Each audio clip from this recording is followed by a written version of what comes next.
샬롬 샬롬 샬롬 샬롬 샬롬. 하나님 사랑합니다. 여러분 주 안에서 사랑합니다. 오늘 고린도전서 9장 1절에서 8절. 예, 우리는 복음으로 말미암아 살죠. 예, 복음으로 말미암아 살리라.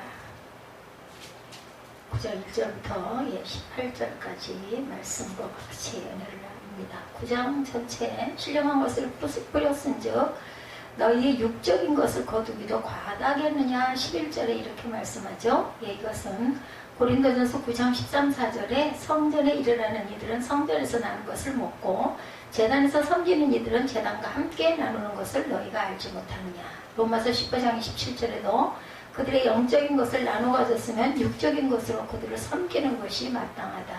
그리고 영적인 하나님의 귀한 은혜와 복을 받았으면 몸으로도 섬길 줄 알아야 된다, 이 말씀이죠. 갈라디아서 6장 6절에서 10절에 보면 가르침을 받는 자는 말씀을 가르치는 자와 모든 좋은 것을 함께 하여야 돼요.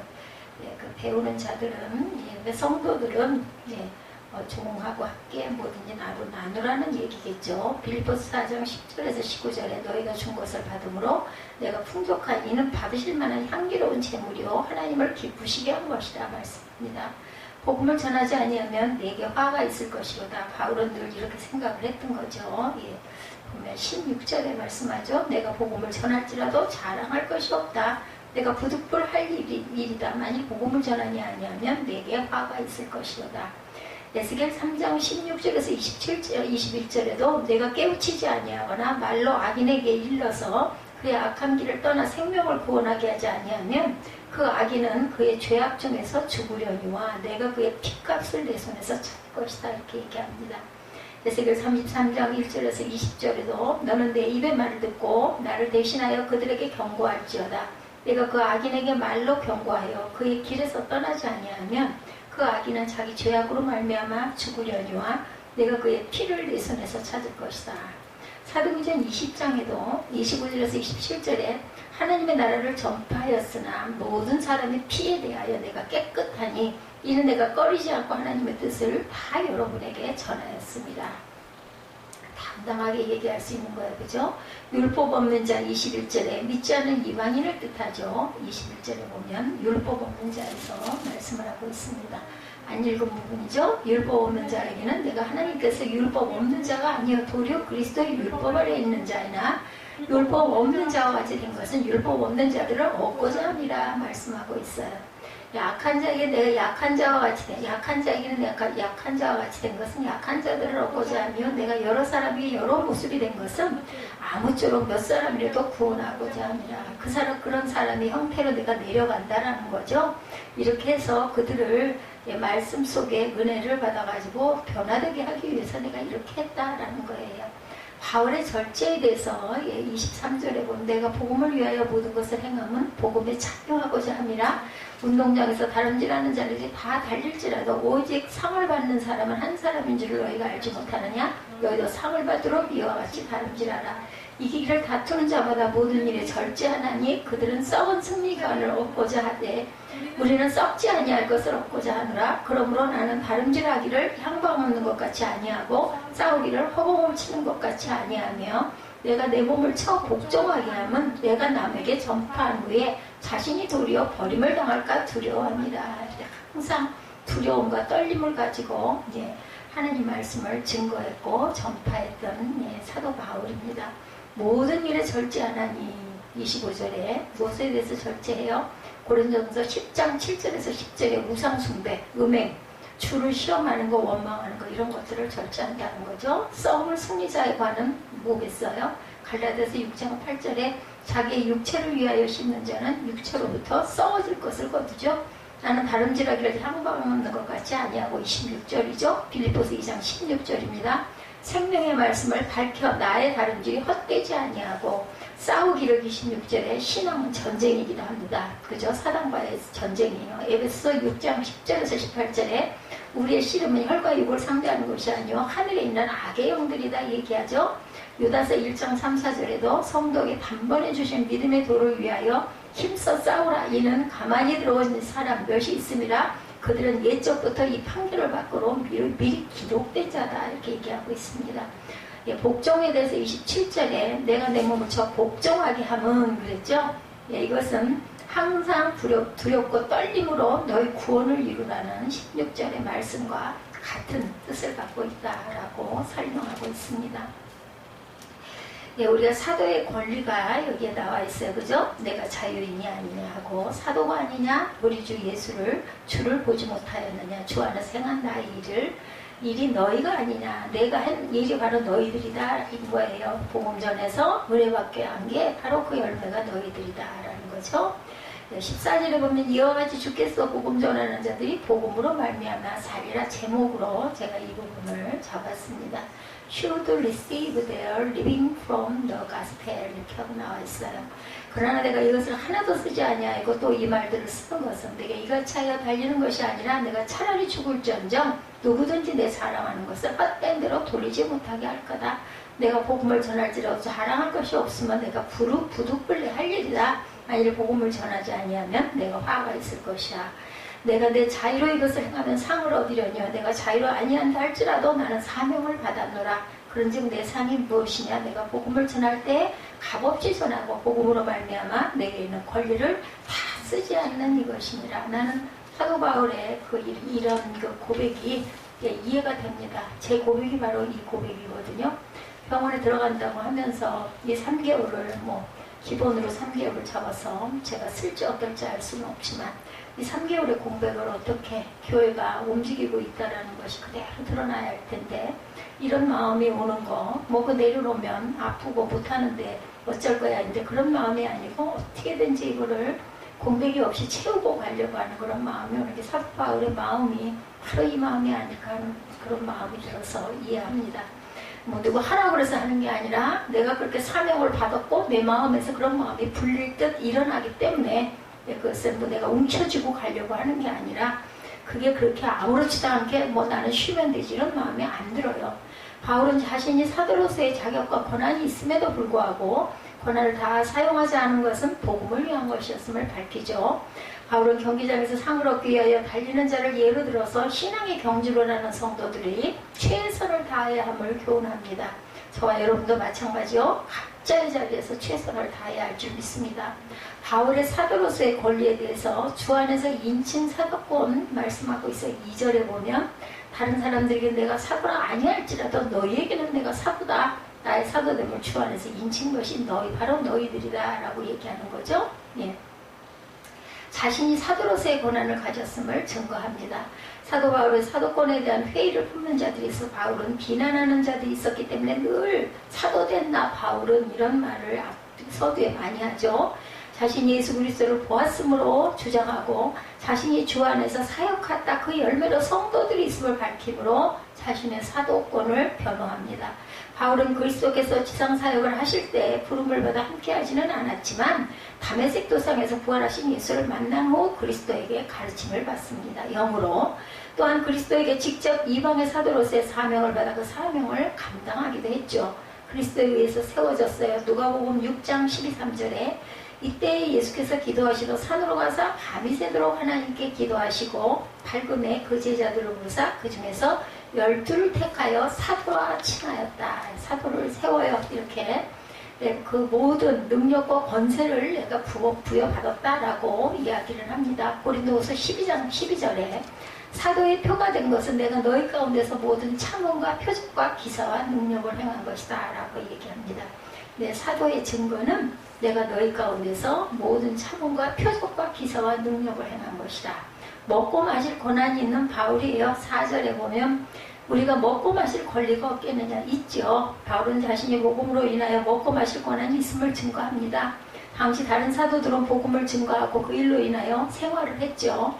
그러나 바울은 자신이 직접 손으로 일해서 생활을 하면서 복음 사역을 감당을 했어요. 자비랑 그 사역이다 이렇게 얘기합니다. 후자는 이러한 바울의 행위로 인하여 그의 사도권을 의심하기도 합니다. 그때만 해도 지금은 그냥 다들 자신의 일을 갖고 있으면서 교회를 섬기는 그런 분들이 많이 있지만 그때는 그렇지가 못했어요.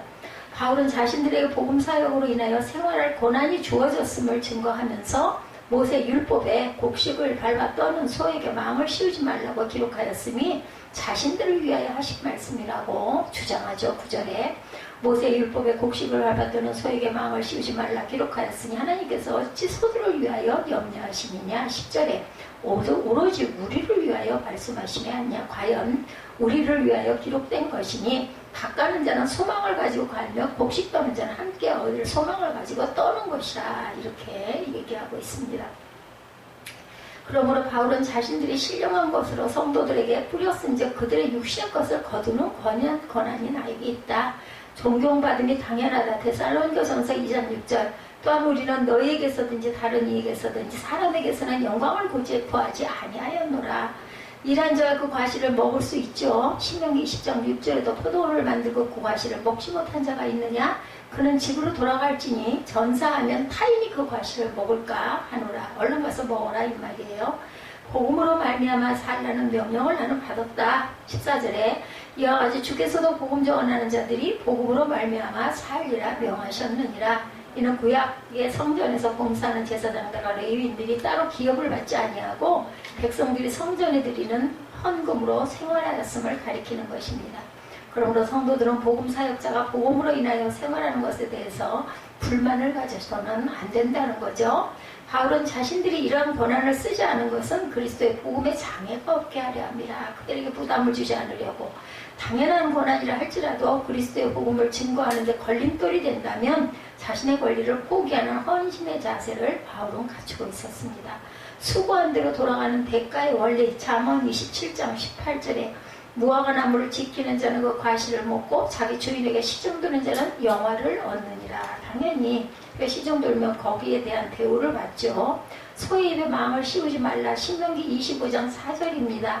곡식 떠는 소에게 마음을 씌우지 말지니 하고 얘기하죠.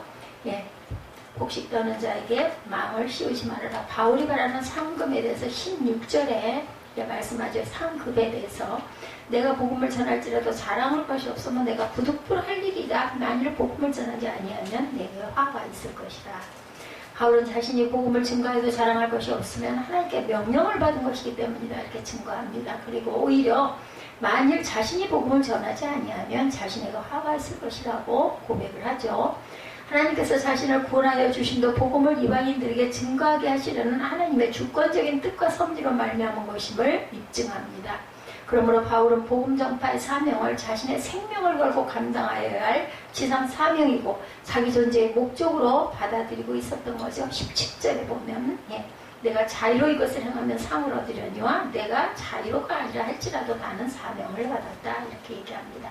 보고 들은 것을 말하라. 사도행전 4장 19절에서 20절.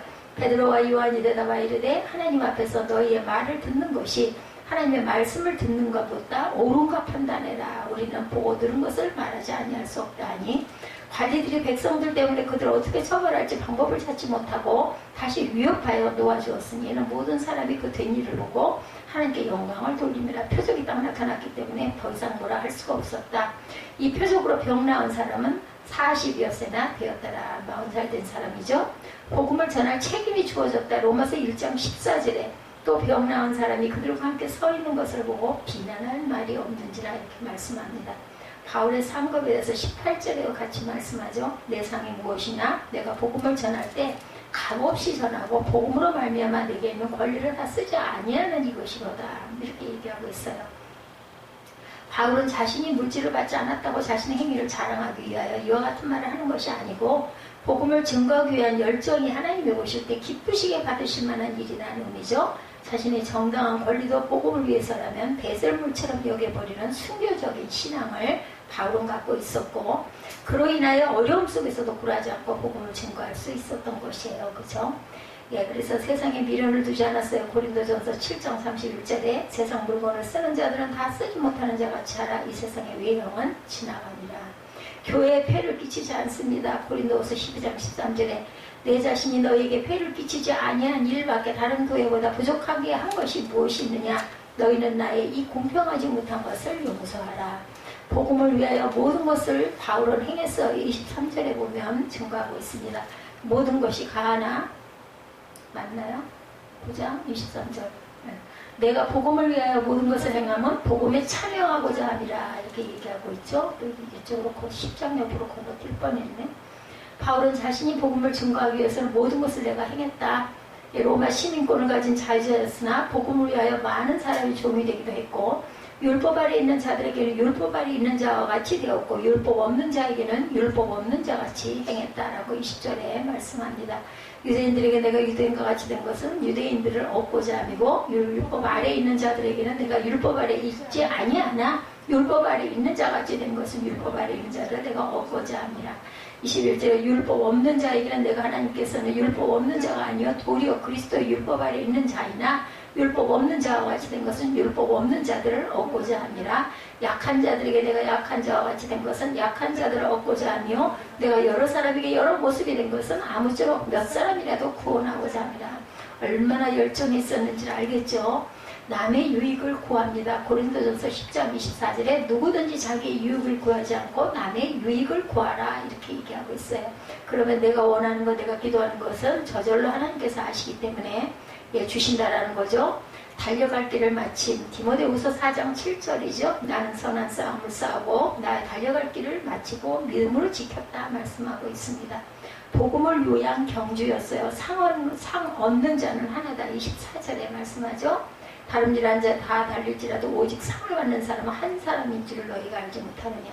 바울은 운동장에서 다름질하는 자들이 다 달릴지라도 오직 상 얻는 자는 하나인 것을 밝히면서 성도들에게 믿음의 경주에서 상을 얻기 위하여 최선을 다하라고 말하는 거죠. 세상에 썩어질 멸류관을 얻기 위해서는 최선을 다하여 달리는데 천국의 상급을 얻기 위해서 생명을 바쳐 달리는 것은 당연하다는 거죠. 이러한 진술은 자신의 복음사에게 된 생각을 고백한 겁니다. 바울이 운동장에서 상을 얻기 위해 최선을 다하여 달리는 자와 같이 하나님 나라를 향한 경주에서 최선을 다합니다. 상을 빼앗기지 않아야 한다. 골로새서 2장 18절 아무도 꾸며낸 겸손과 천사 숭배를 이유로 너희를 정죄하지 못하게 하라. 그가 그 본 곳에 의지하여 그 육신의 생각을 따라 헛되이 과장하였다. 푯대를 보고 달린다고 그러죠. 빌립보서 3장 14절에 푯대를 향하여 그리스도 예수 안에서 하나님이 위에서 부르신 부름의 상을 위하여 달려가노라 고백합니다. 절제하여야 할 경주자 25절이죠. 이기기를 다투는 자마다 모든 일에 절제하나니 그들은 썩을 승리자이거늘 얻고자 하되 우리는 썩지 아니할 것을 얻고자 하노라 이렇게 말하죠. 썩을 멸류관을 얻기 위해서도 자신의 몸을 쳐서 복종시켜 절제하는데 썩지 아니할 영원한 멸류관을 바라는 성도들은 절제해야 마땅하다라는 겁니다. 성도는 하나님 나라를 얻기 위하여 육체의 정욕을 절제하고 거룩한 삶의 열매를 맺어야 합니다. 절제가 없이 방종하는 삶을 사는 자는 하나님 나라에 합당하지 못해서 심판을 면할 길이 없다. 상을 헛되이 하지 않는다. 갈라디아서 2장 2절이죠. 계시를 따라 올라가 내가 이방 가운데서 전파하는 복음을 그들에게 제시하되 유력한 자들에게 사사로이 한 것은 내가 다름질하는 것이나 다름질한 것이 헛되지 않게 하려 함이라 이렇게 증거합니다. 믿음의 선한 싸움을 싸우죠. 디모데전서 6장 12절 믿음의 선한 싸움을 싸우라 영생을 취하라 이를 위하여 내가 부르심을 받았고 많은 증인 앞에서 선한 증언을 하였도다 이렇게 말합니다. 두려움으로 달리는 경주에 대해서 26절에 나는 다름질하기를 향방 없는 것 같이 아니하고 싸우기를 허공 치는 것 같이 아니하며 내가 내 몸을 처복종하게 하면 내가 남에게 전파하는 후에 자신이 도리어 버림을 당할까 두려워함이라 이렇게 고백하고 있어요. 바울은 언제나 하나님께 버림받을 것을 두려워하는 마음으로 복음 사역을 감당합니다. 이런 바울의 자세는 하나님의 은혜를 몰라서가 아니라 하나님 앞에서 경건한 자세를 유지함을 의미하죠. 경기하는 규칙을 따라서 디모데후서 2장 5절부터 보면 경기하는 자가 법대로 경기하지 아니하면 승리자의 권을 얻지 못할 것이고 수고하는 농부가 곡식을 먼저 받는 것이 마땅하니라. 믿음을 지켰다고 나는 선한 싸움을 싸우고 디모데후서 4장 7, 8절이죠. 믿음을 지켰으니 이제 후로는 나를 위하여 의의 멸류관이 예비되었으므로 주 곧 의로우신 재판장이 그날에 내게 주실 것이며 내게만이 아니라 주의 나타나심을 사모하는 모든 자에게 도니라 이렇게 고백합니다. 바울이 자신의 정당한 권한까지 절제하면서 복음을 위하여 헌신한 것은 성도들에게 복음을 위한 헌신의 삶을 제시하여 준 거죠. 그리스도 안에서 구원받았으므로 인하여 우리는 나태하지 말고 상 받기 위하여 운동장을 달리는 자와 같이 최선을 다하여 하나님을 섬기고 복음에 합당하게 행하고 나아가라 이렇게 말씀합니다. 그래서 우리는 정말 잊지 말아야 될 것, 항상 복음을 위하여 최선을 다해서 우리가 살아가야 되겠다. 복음으로 말미암아 살죠. 전쟁에서 이기기 위해서 무엇보다 전투를 잘해야 하지만 그에 못지않게 중요한 것은 바로 복음입니다. 조그마한 유목민 부족에 불과했던 몽고가 역사상 가장 넓은 지역을 지배하는 세계적인 제국이 될 수 있었던 이유도 그들의 전투력이 뛰어났던 것뿐만 아니라 병정으로 차출된 사람에 대한 지원을 그 가족들이 직접 담당하는 특별한 보급 체계가 성공하게 했기 때문이라고 합니다. 유럽을 주름잡았던 나폴레옹이 러시아 원정에서 실패하고 만 것은 광대한 러시아 대륙을 횡단함으로 엄청난 대군의 보급의 차질을 빚은 데서부터 비롯됐다고 그래요. 먹지 못하니까 힘을 쓸 수가 없는 거죠. 그 식량이 제대로 공급되지 않았기 때문에. 반면에 영국의 히틀러의 침략에서 생존하고 연합군 대반격의 교두보가 될 수 있었던 것은 독일의 무절제한 잠수함 작전에도 불구하고 호송선단을 통한 해상 보급로를 끝까지 지킬 수 있었기 때문이라고 그러네요. 영국. 전투와 보급, 전쟁에서 이기기 위해서는 이 두 가지를 동시에 잘해야 한다는 것은 실로 병법의 상식이라고 합니다. 성경 말씀은 전투하는 지상교회에서도 그와 똑같은 원리가 적용되고 있음을 일깨우죠. 땅 끝까지 복음을 전하는 영적 전투에서 승리를 거둘 수 있기 위해서는 전도자라는 전투원과 교회라는 보급부대가 각각 그 일을 잘 완수할 줄 알아야 된다. 오늘 제네바 신학 대학원에서 선지학교를 중심으로 진행되는 복음 전선 현장에서 교회와 전도사가 어떻게 협력해야 하는지 이런 것들에 대한 그 심포지엄이 있었다고 해요. 교회는 전도자의 생계를 물질로 지원하는 보급의 책임을 완수해야 된다. 그래서 요즘에 보면은 해외에 나가 계신 그 선교사님들에게 교회에서 쓸 것들을 항상 공급하죠. 그게 선교예요. 그분들 생활비 이런 것들을 지원하는 거. 1절부터 7절까지 내가 자유인이 아니냐, 사도가 아니냐, 예수 우리 주를 보지 못하였느냐, 주 안에서 행한 나의 일이 너희가 아니냐, 다른 사람에게는 내가 사도가 아니할지라도 너희에게는 내가 사도다. 나의 사도됨을 주 안에서 인친 것이니라. 나를 비판하는 자들에게 변명할 것이 이것이니 우리가 먹고 마실 권리가 없겠느냐. 우리가 다른 사도들과 주의 형제들과 계보와 같이 믿음의 자매된 아내를 데리고 다닐 권리가 없겠느냐. 어찌 나와 바나바만 일하지 아니할 권리가 없겠느냐. 누가 자기 비용으로 군복무를 하겠느냐. 누가 포도를 심고 그 열매를 먹지 않겠느냐. 누가 양떼를 길고 그 양떼의 젖을 먹지 않겠느냐. 이렇게 기록되어 있어요. 당시 고린도 교회 안에는 바울의 사도직을 의심하고 도전하는 무리들이 항상 어디든지 보면 좀 뛰어나고 인기가 있고 뭐가 좀 잘 되면은 거기에 적이 이렇게 적그리스도들이 많이 나타나죠. 그 반론으로 바울은 우선 자신이 예수 우리 주를 보았다고 선포함으로 자신의 사도직의 합법성을 증명하죠. 부활하신 예수 그리스도를 직접 목격하는 것이 사도의 필수 자격 중에 하나였기 때문입니다.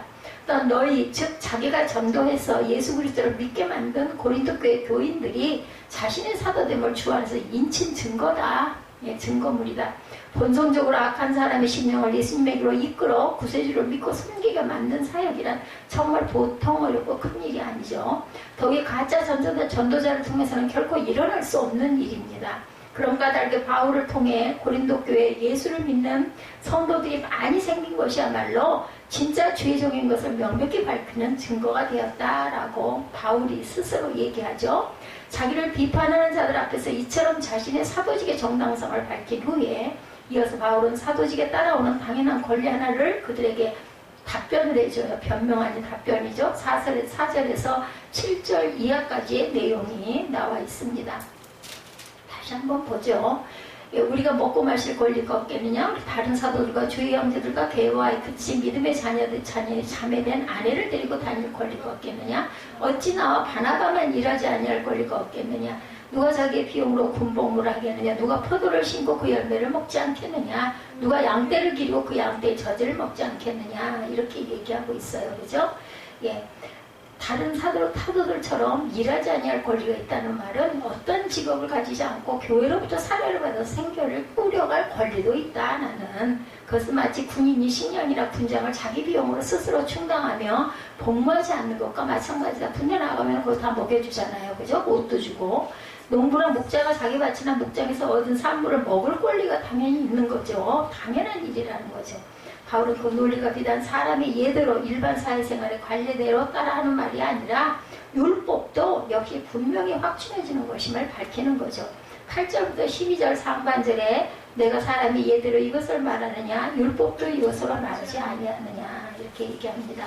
8절에 모세의 곡식을 밟아 떠는 그 소에게 망을 씌우지 말라 기록하였으니 하나님께서 어찌 소들을 위하여 염려하시겠느냐 오로지 우리를 위하여 말씀하심이 아니냐 과연 우리를 위하여 기록된 것이니 닦아는 자는 소망을 가지고 가며 곡식 떠는 자는 함께 얻을 소망을 가지고 떠는 것이라 우리가 너희에게 신령한 것을 뿌렸은즉 너희의 육적인 것을 거두기를 과하다 하겠느냐 12절 그 앞부분에 또 보면 다른 이들에게도 너희에게 이런 권리를 가졌거든 하물며 우리일까 보냐라고 기록합니다.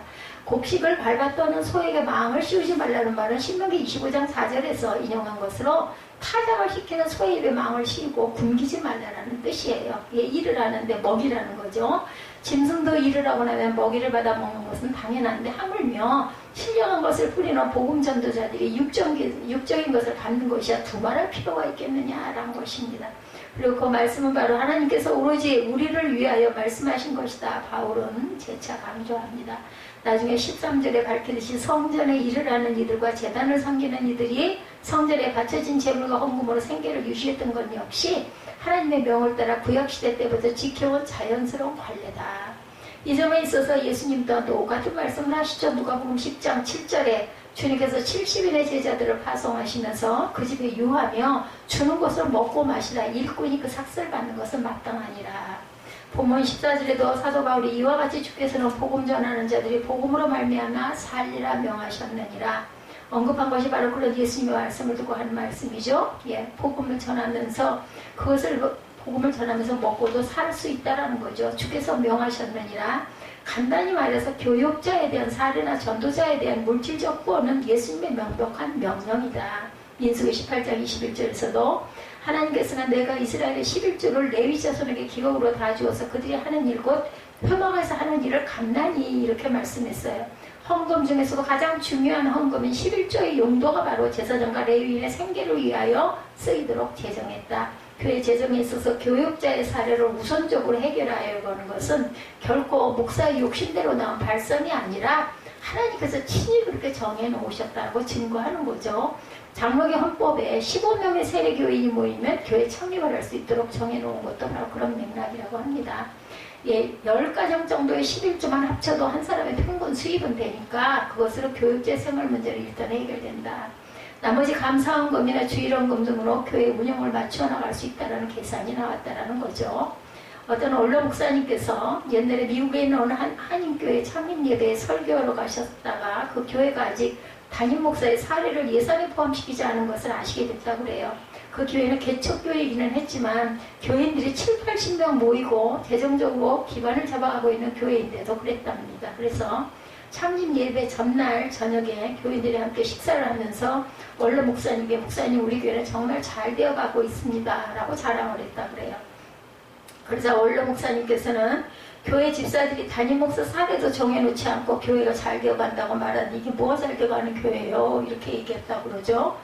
그 교회는 당장 담임 목사의 사례를 결정하고 예산에 반영했다고 합니다. 이처럼 교회 형편이 약한 것이 문제가 아니라 개척교회 할 때 목사 사례는 교회 재정의 우선순위에서 뒤로 밀려나는 거 당연해요. 개척교회 대개는 그 목사님이 혼자서 그거 유지해가고 있으니까. 그러니까 막 너무너무 가난하죠. 그러니까 그 얘기가 나왔죠. 어디에서 뭐 그러셨다면서요. 정말 개척교회 말도 못하죠. 기도에도 응답이 없습니다라는 얘기 했다는 거 아마 이래서 더 그랬을 것 같아요. 하여튼 개척교회라고 하면 아이구나 이 소리들 다 하죠. 교회 형편이 약한 것이 문제가 아니라 개척교회 할 때 목사 사례는 교회 재정의 우선순위에서 당연히 밀려나죠. 목사가 다른 직업을 병행하거나 사모님이 직장을 많이 다녀요. 대개 보면은 부인들이 거기 그 새하늘교회도 그 사모님이 그 원목관지 어디서 그렇게 일을 하셨겠죠. 그래가지고 그 교회 그 자녀들을 기르고 교회가 유지가 됐다고 합니다. 그러다 보니까 하나님이 은혜를 주셔가지고 그 집사님이 교회를 사드리겠다고 해가지고 장로가 된 거죠. 근데 팔고 어디로 가셨는지 모르겠어요. 십자가가 내려갔더라고요. 거기 도저히 안 되겠으니까 아니면 더 좋은 데로 신도시로 가셨는지도 모르죠. 아주 열심히 전도도 하고 맨날 그 길가에 띠 메고 쓰셔가지고 이렇게 인사하시고 차가 왔다 갔다 할 때마다 그렇게 인사를 하시더라고요. 참 그거 뵐 때마다 그냥 저는 너무너무 그냥 머리가 숙여졌어요. 그걸 잘 못하고 있다 보니까. 목사가 직접 돈벌이를 하게 되면 기도할 시간 설교 준비할 그 정성이 어쩔 수 없이 남이죠. 몸이 고나니까 목사가 생활이 구차해지면 목회에 마음 놓고 전념하기가 어려워질 수밖에 없는 겁니다. 하나님께서는 전통과 보급부대를 결코 그렇게 비효율적으로 운영하고 계시지 않으세요. 육신의 것을 스스로 얻으려고 목사가 바쁘게 살아서는 안 되는 거죠. 상황이 안 되니까 어쩔 수 없이 그렇게 가겠지요. 신령한 것을 뿌리기 위해서만 바빠야 하겠는가. 목사에게 있어서 스스로 부업을 가지고 돈을 벌어서 교회 재정을 부담할 줄 아는 것, 그저 기도와 말씀에 전무하여 한 생명이라도 더 믿게 하고 구원의 확신을 얻게 하는 것, 이 둘 중에 어느 것이 더 중요하겠느냐라고 이야기를 합니다. 글쎄요, 어느 것이 더 중요할까요? 예, 어떤 교회에서 파송한 선교사님께서 주일밤 예배 설교 중에 이런 뜨거운 간증을 하셨다고 그래요. 어떤 어려운 IMF 시절에 타 교단에서 선교사에 대한 지원이 굉장히 줄어들거나 중단되는 일이 빈번했는데 파송한 교회에서도 잠시도 그 교회에서는 중단되지 않고 매달 꼬박꼬박 선교비를 보내주셔서 얼마나 큰 힘이 되었는지 모른다고 간증을 하셨다고 그래요. 너무너무 감사하다고. 그런 꾸준한 지원은 몇 년 전에 교회 사태 발생 때도 변함이 없었고 코로나 바이러스로 인해 재정이 어려운 중에도 여전히 지속되게 되고 있기 때문에 얘기를 들어보면 오히려 더 많이 들어온대요. 그 헌금이나 11조나 이런 것들이. 이런 일이 있으면 우리 생각에는 교회를 많이 못 모이고 이렇게 되다 보면 엄청난 여러 가지 피해가 있겠다는 건데 그런 사람들은 그저 왔다 갔다 하고 슬쩍 앉았다 가는 사람들이고 기존 멤버들은 오히려 더 많은 걸 싣는다고 합니다. 그러니 얼마나 감사해요. 교회는 핍박을 받으면 받을수록 점점 더 거세게 일어난다는 것이 또 증명이죠. 교회가 복음전선의 보급부대로서 당연히 감당해야 할 역할이 있고 무슨 일이 벌어지더라도 꼭 완수해야 할 책임이라는 책임감들을 더욱더 갖고 일어난다는 거죠. 교회 교육자들뿐만 아니라 교단과 선교지에 이르기까지 세계를 받은 교회를 의지하면서 신학을 공부하고 개척교회를 세우고 선교의 최전선에 나가 있는 모든 일꾼과 군사들을 위해서 끝까지 보내는 자의 지원에 정성껏 힘을 다하는 그런 성도들이 그렇게 많다고 하네요. 전도자는 물질에 연연하지 않고 오직 복음을 전파하는 전투적 사명에만 전념하게 됩니다. 12절 하반부부터 14절에 기록하기를 그러나 우리가 이 권리를 쓰지 아니하고 범사에 참는 것은 그리스도의 복음에 아무 장애가 없게 하려 함이로다. 성전에 일어나는 이들은 성전에서 나가는 것을 먹으며 제단에서 섬기는 이들은 제단과 함께 나누는 것을 너희가 알지 못하느냐. 이와 같이 주께서도 복음 전하는 자들이 복음으로 말미암아 살리라 명하셨느니라. 이렇게 말씀하세요. 예, 복음으로 살리라. 우리가 복음으로 살아가야 되죠. 사도로서 당연히 받을 수 있는 권리에 대해서 제3, 제4 강조해왔던 바울이 여기 와서 우리가 이 권을 쓰지 아니하고 라고 얘기했어요. 바울이 다른 사도들이나 교회의 지도자들과는 달리 교회로부터 일정하게 정해진 사례를 받지 않았던 것을 뜻하죠. 이것을 받지 아니하고 잘 알려진 대로 바울은 장막 만드는 특별한 기술을 가지고 있었기 때문에 그것을 부업으로 삼아서 자기의 전도 여행에 드는 비용을 스스로 충당했다고 그러죠. 빌립보 교회 등 물질적으로 바울의 전도 사역을 꾸준히 후원한 교회가 있기는 했어요. 그러나 당시 재정적으로 약한 개척교회들이 대부분이었고 사도 바울이 전도하러 다닌 지역은 주로 아직 교회가 하나도 없는 곳이었기 때문에 조직적인 지원을 받기는 어려울 수밖에 없었다고 그래. 그러니까 장막을 만들어가지고 그걸로 비용을 쓸 수 있었고 먹을 수 있었던 거죠. 그렇기 때문에 또 그만큼 많은 교회들이 세워질 수가 있다. 물질적으로 후원을 넉넉히 받지 못했던 것은 분명히 바울의 전도사에게 많은 어려움이 있었을 거예요. 그런 어려움에도 불구하고 그가 범사에 참된 자세를 지켰던 이유는 단 한 가지, 그리스도의 복음에 아무 장애가 없게 하려는 그런 아주 그냥 정말 필사의 충성, 하나님께 향한, 예수에 향한 그런 마음이죠. 교회로부터 정식 사례를 받지 못한다는 현실은 바울이 완수해야 할 만한 사명의 본질과는 상관없는 일이었기 때문에 물질의 부족함과 생계 어려움은 적어도 자신의 복음 사역을 중단해도 될 변명은 결코 될 수 없었다. 능력이 있었던 거죠. 계속해서 15절부터 18절까지 그러나 내가 이것을 하나도 쓰지 아니하였고 이 말을 쓰는 것은 내가 이같이 하여 달라는 것이 아니라 내가 차라리 죽을지언정 누구든지 내 자랑하는 것을 헛된 대로 돌리지 못하게 하려 합니다. 내가 복음을 전할지라도 자랑할 것이 없으면 부득불할 일임이라 복음을 전하지 아니하면 내게 화가 있을 것이로다. 내가 내 자유로 이것을 행하면 상을 얻으려니와 내가 자유로 아니한다 할지라도 나는 사명을 받았노라. 그런즉 내 상이 무엇이냐? 복음을 전할 때 값없이 전하고 복음으로 말미암아 내게 있는 권한을 다 쓰지 아니하는 이것이로다.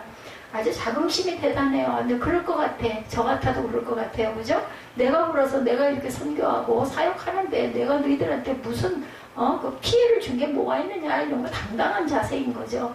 바울은 이 말을 쓰는 것은 내게 이같이 하여 달라는 것이 아니다. 큰 소리로 얘기하죠. 무슨 성경 헌금을 더 받고 싶어서 이런 말을 하는 것은 결코 아니다라고 자신의 진심을 알아달라고 강청합니다. 내가 차라리 죽을지언정 누구든지 내 사랑하는 것을 헛된 대로 돌리지 못하게 하려는 말은 나는 내가 대가를 받지 않고 복음을 전한 이 특권을 잃느니보다는 차라리 죽는 게 낫겠다라는 아주 단호한 각오입니다.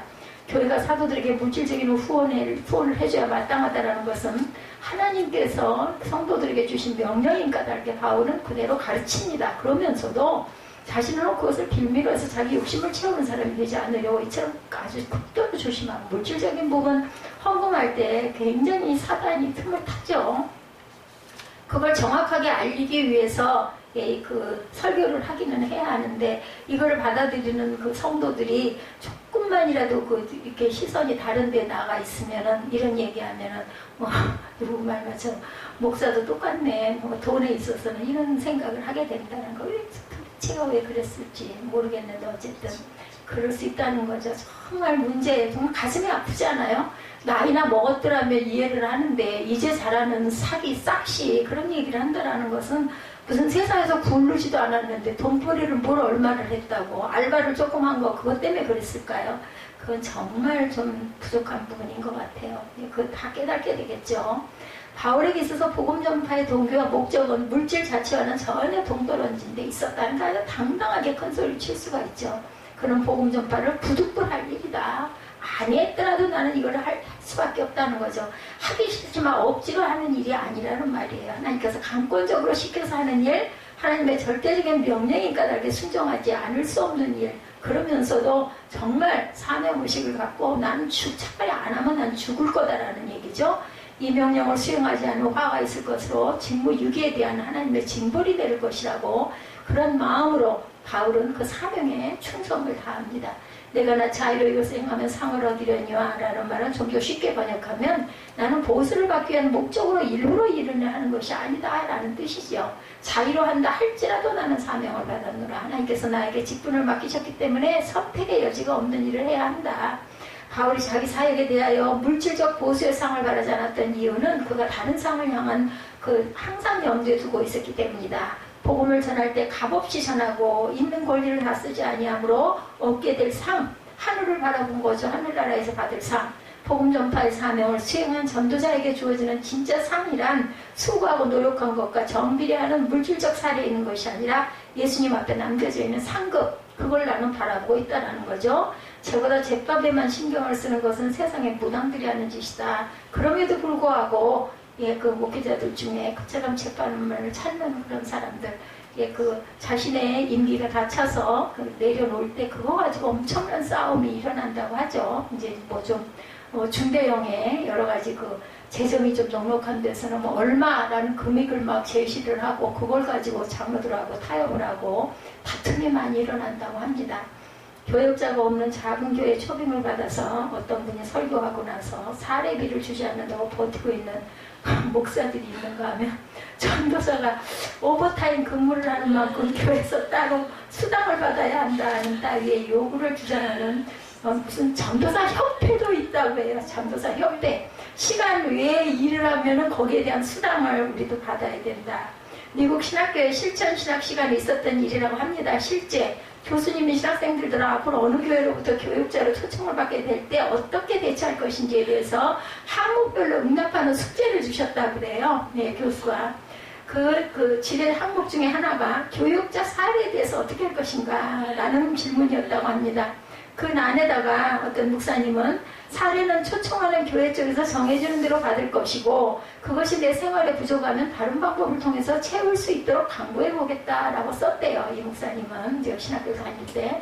나중에 교수님께서 되돌려주신 평가란에 보니 나는 전적으로 동의한다라고 되어 있었다고 해요. 그런데 나중에 그 문제에 대해서 수업 시간 중에 토의가 벌어졌는데 대부분의 미국 신학생들은 저와 교수님의 생각에 동의하지 않는 것을 보고 깜짝 놀랐다고 합니다. 그런 학생들의 주장은 어떤 교회에서 초청받을 때 목사 쪽에서도 자기가 요구하는 사례 액수를 밝히고 그것이 분명해진 후에 수락해야 된다. 뭐 세상 법하고 똑같죠. 예. 그거 좀 주는 대로 받는 게 아니라 얼마 아니면 나 안 해 이런다라는 거예요. 결국 가서 교수께서는 목사의 직분은 돈을 위한 것이 아니다라는 말로 잘라 결론을 내려지기는 했지만 그처럼 미국에서 가장 보수적인 교단에 속한 신학생들까지도 그런 사고방식을 가지고 있다는 것은 정말로 기가 막힐 노릇이죠.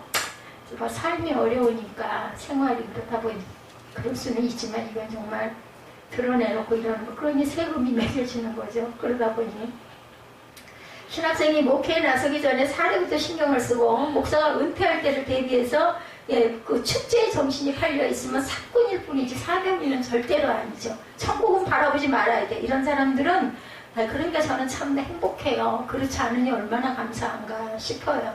전투원은 삼세끼 주는 대로 먹고 전투에만 전념을 해야 마땅한데 그러지 않고 보급품이나 몰래 빼들려 모아놓았다가 제대할 때 한미천 가지고 나갈 생각만 하고 있다면 그 부대가 전쟁에서 어떻게 될지는 뻔한 노릇이라는 거죠. 그러므로 전도자는 교회 앞에서 보수를 절대로 요구해서는 안 되겠다. 그렇지만 하나님께서는 성도들에게 복음 전도자의 생계를 지원해야 할 책임을 분명히 주셨다는 사실을 정확히 가르치기는 해야 된다.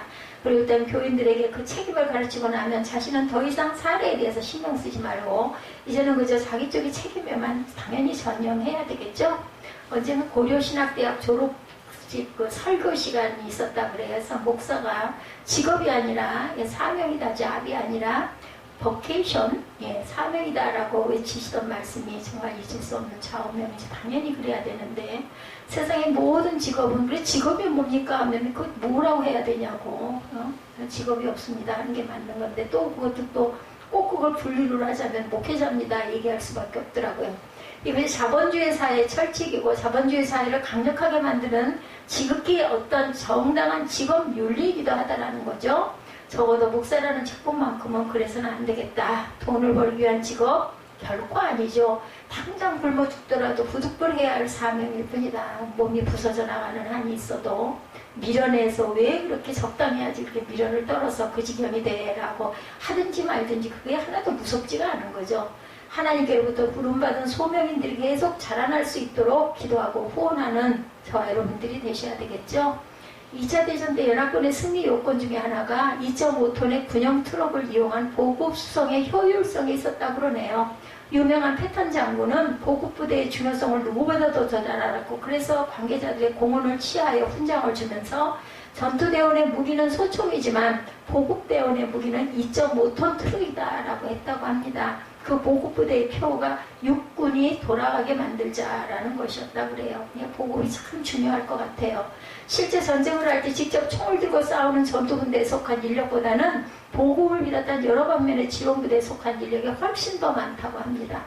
그런 지원부대가 그 역할을 제대로 해야만 전투부대원들이 총 한 방을 더 쏠 수 있게 되고 적군 압력을 더 무찌를 수 있게 되는 것이고 결국 육군 전체가 제대로 돌아갈 수 있다. 잘 먹고 물자나 아니면은 그죠 총알이나 이런 것들이 잘 보급이 돼야 싸울 수 있겠죠.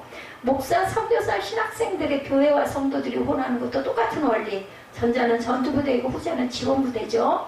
목사는 보급이 딸려도 계속 복음 전파의 전투를 죽을 때까지 계속해야 하고 교회는 그 전투대원들의 신념과 탄약이 한시라도 떨어지지 않도록 계속 지원을 해야 된다. 이처럼 각자 맡은 분야의 책임에 충실할 때 전투하는 지상교회는 비로소 제대로 돌아가게 된다는 거죠.